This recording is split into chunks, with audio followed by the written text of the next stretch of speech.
मेरे अंतिम शब्द बुद्ध। आप मानो न मानो, मैं बुद्ध बोल रहा हूं।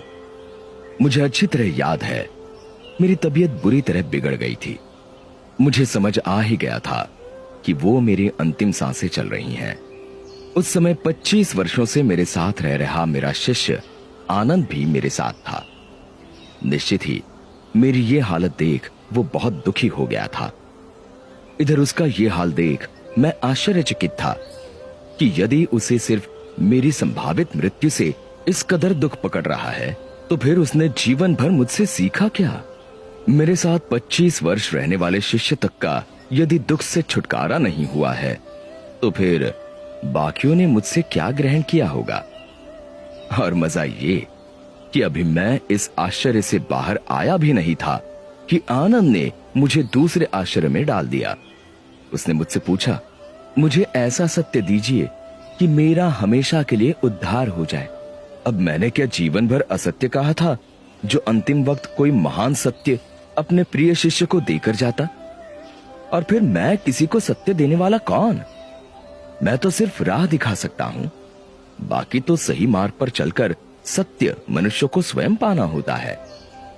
किसी मनुष्य के पास किसी को कुछ देने की या किसी से कुछ छीनने की क्षमता ही कहां होती है।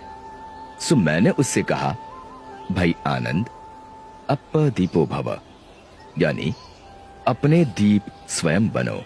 अब जब मैं साक्षात था, तब भी मेरे अंतिम शब्द यही थे, और आज 2500 वर्ष बाद भी मैं आपसे यही कह रहा हूं कि अप्पदीपो भव, यानी अपने दिए स्वयं बनो।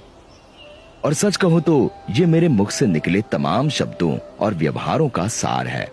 मैं दावे से कहता हूं कि यदि आप इसे गांठ बांध लेंगे तो आपका तत्क्षण उद्धार हो जाएगा। मुझे राह दिखानी थी तो दिखाकर चला गया।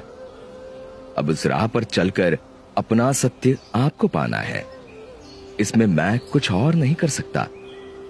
सोचो ये कि जब मैं साक्षात था तब कुछ नहीं कर सकता था, तो अब मेरी मूर्तियां या मेरे जैसे वस्त्र पहनना क्या कर लेगा?